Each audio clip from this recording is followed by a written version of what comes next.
Now, I actually do like Scrabble a lot. Don't get me wrong, good game. This is what I consider one of my cabin games. Like, for example, this last summer, me and my sister and our families, we went to a cabin on the Gunflint Trail, and it's a perfect game while we're making breakfast and eating and just hanging out. We played this game, and we had fun with it. I was trying to score some sophomoric, dirty words, and say we just had a good time.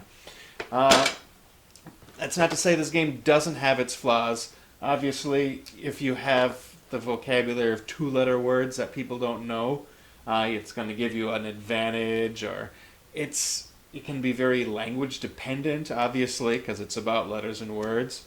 Or if you just have trouble with it, you can spend so much time like staring at your list of words trying to make something, but nothing's coming to mind, which happens, and it can really drag out the game.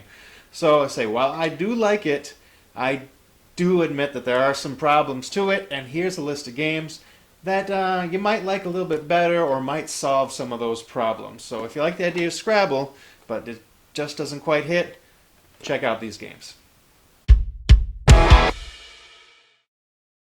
Now, if you do like word games, but you find Scrabble to be just a little bit too dry, and you want the shoutiness of like a Time's Up or Taboo or some kind of party game, then you want to go with Word on the Street. Now, this is fantastic. It's got like the little timers and everything, and you're just going to be asking questions to your team, and based on that answer, you're going to be playing tug of war with letters and trying to get them over to your side.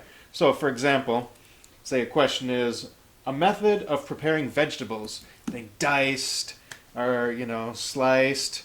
I'll say scalloped. So scallop for potatoes. Then every letter on there is going to move towards your side. So yes, the C, and there's two L's, so I'm going to move that L, boom, boom, over to my side. And as soon as it comes off, maybe in the next round, all the way over to my side, we get that letter. Whoever gets the most wins the game. All right, so it's a lot more exciting, a lot than say a Scrabble. Lots of shouting. You get the two teams going back and forth, trying to mess each other up. It's a lot of fun. Fantastic for that kind of setting. Word on the street. And for my right brain people, we've got Qwirkle. Solid game. Plays very similar to Scrabble, except instead of letters, you got tiles of different shapes and colors. You're going to be putting those down in a Scrabble-like grid of rows and columns. You want the same color, different shapes, and the bigger set you put down, the more points you get. It even has the same thrill of getting a triple word score when you get a nice 5-tile Qwirkle. All right, big bonus points there. Now, this is a really good game for playing with younger people as well, because they might not going to have the same vocabulary as their adult counterparts, or if language may be an issue.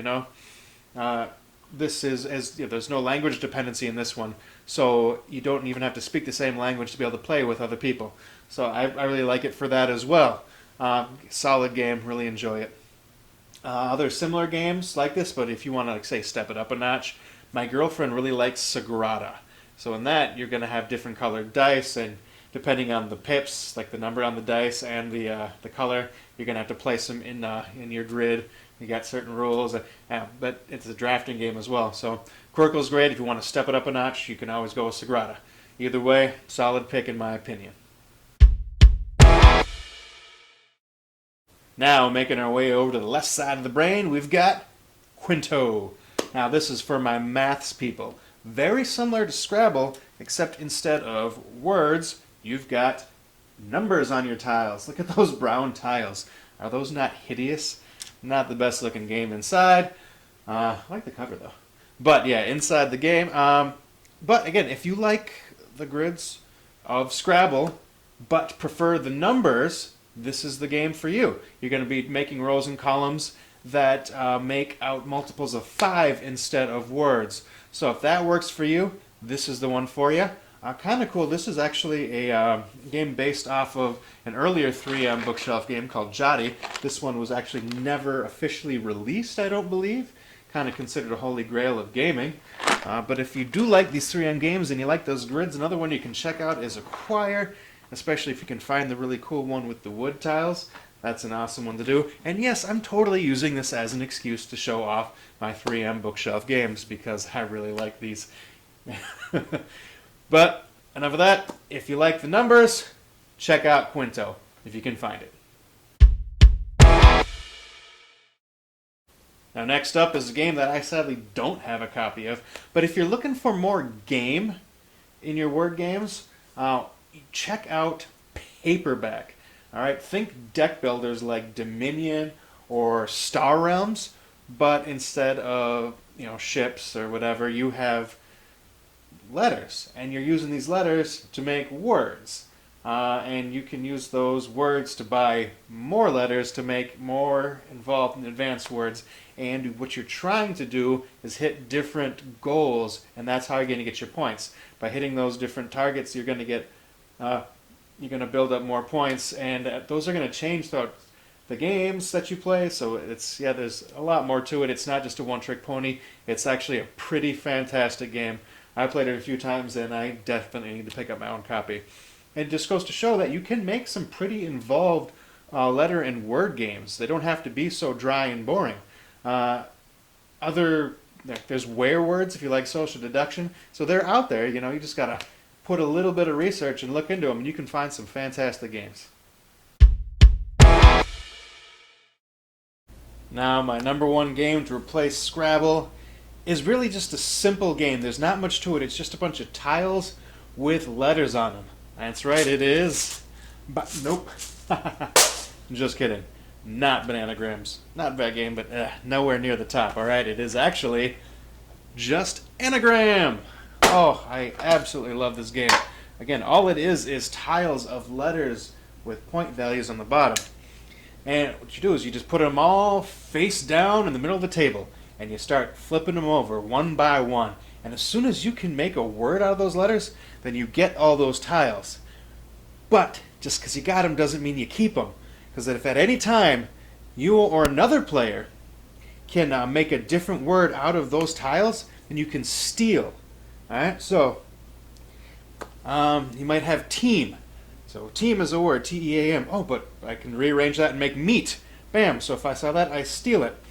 But that's not safe still, because if an S comes out, I can say, oh, steam. Is that the right way to spell steam? Yeah, maybe. So it gets so mean, and I bring it to the high school, and the kids, they love it, but they hate it at the same time because it can be so mean. But it's just a fantastic game. The best parts of it though is the oldie-timey juggler, like strongman juggler on the cover. Yeah, that's possibly the best part. Oh, apparently the cat is really liking these letters as well. I don't eat the letters, stop it. Alright.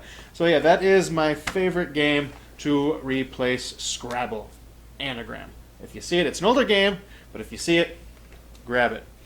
Alright, thank you for joining me with these other games to replace Scrabble. I still like Scrabble, it's a good game, I have fun with it, but there are other games that can hit key areas of Scrabble and do it better. You might have noticed on there I never mentioned like Upwords. I don't like Upwords, it just seems like a gimmicky version of Scrabble. And there's some other really bad ones like Quiddler. Oh, horrible card game. But there's so many really, really good ones. I can just keep going on. I like Boggle. Boggle's a solid game.